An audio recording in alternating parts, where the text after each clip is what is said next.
के साथ खड़ा है वो चीन, जो मदद के बहाने गुलाम बनाता है। इसके उलट भारत जब अपने पड़ोसियों की मदद करता है तो उनकी किस्मत बदल देता है।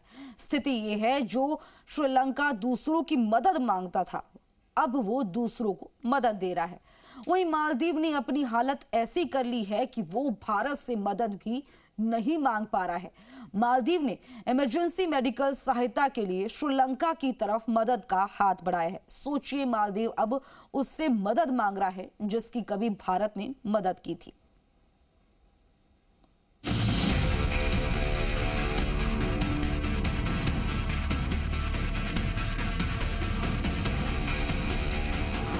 दुश्मनी जमकर करो, लेकिन ये गुंजाइश रहे कि जब कभी दोस्त हो जाएं तो शर्मिंदा ना हो। मालदीव के राष्ट्रपति मोहम्मद मोइज़ू के लिए ये लाइनें बिल्कुल सटीक बैठती हैं। इन दिनों मोइज़ू जिस तरह भारत से दुश्मनी मोल रहे हैं, जब कभी भी वो चीन की झूठी दोस्ती और भारत के एहसान को समझेंगे, हो सकता है तब तक मोइज़ू के लिए बहुत देर हो जाए। मोइज़ू ने मालदीव के लिए ऐसी स्थिति कर दी है कि अब तो मालदीव को भारत से मदद मांगने में भी शर्मिंदगी महसूस हो रही है। तभी तो मालदीव ने मेडिकल इमरजेंसी के लिए श्रीलंका से मदद मांगी है। मालदीव ने श्रीलंका से कहा है कि वो मालदीव में गंभीर मरीजों को एयर एम्बुलेंस से निकालने के लिए मदद भेजे। मालदीव के गंभीर मरीजों को श्रीलंका अपने देश में इलाज करवाए। कुछ महीनों पहले तक भारत मालदीव को मेडिकल इमरजेंसी में मदद देता रहा है। ये तस्वीरें पिछले साल नवंबर की हैं, जब भारतीय कोस्ट गार्ड के जवानों ने एक गंभीर रूप से बीमार मालदीव के नागरिक को एयर एम्बुलेंस से अस्पताल पहुंचाया था। जिस विमान से मरीज को ले जाया गया था, वो भी भारत ने मालदीव को तोहफे में दिया था। Today China is a major economy. It will deploy resources. It will try and shape things in China's way. Why should we expect otherwise? But the answer to that is not to complain that China is doing. Answer is, okay, you are doing it, let me do better than you. अब मालदीव का चीन प्रेम उसे उतना ही भारी पड़ गया है कि उसे श्रीलंका से मदद मांगनी पड़ रही है। शायद मोइज़ू ये भूल गए हैं कि श्रीलंका, जो आज उनकी मदद करने के लिए राजी हो गया है, उस श्रीलंका को आर्थिक संकट से उबारने में भारत की ही भूमिका रही है। 2022 के आर्थिक संकट के वक्त भारत ने श्रीलंका को $4.5 अरब यानी करीब 37,342 करोड़ रुपए की आर्थिक मदद दी थी, जबकि विश्व बैंक ने उसे सिर्फ $3 अरब की आर्थिक सहायता दी। यानी IMF से ज्यादा बड़ी मदद श्रीलंका को भारत ने ही दी थी। इसी मदद का नतीजा है कि आज श्रीलंका मालदीव को मदद कर पा रहा है। यानी जिसकी मदद भारत ने की, अब उसी से मेडिकल इमरजेंसी की मदद मांग रहे Muizzu.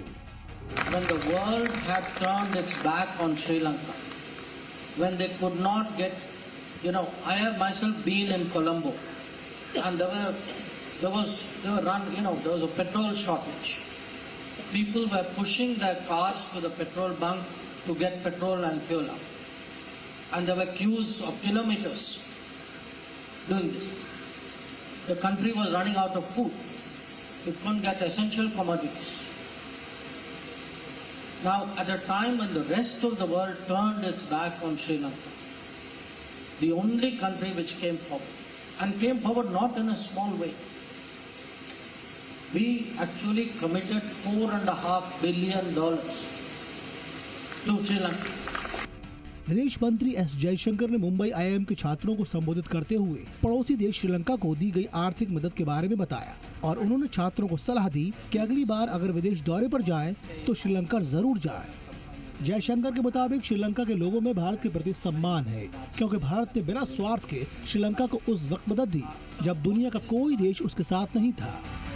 My first advice to you would be, the next time you want to take a holiday, go to Sri Lanka. I'm serious. Please go to Sri Lanka. I say this to all of you. Mix with the normal person in Sri Lanka and ask them, what do you think about India? And I can tell you, you will feel yourself grow with that answer.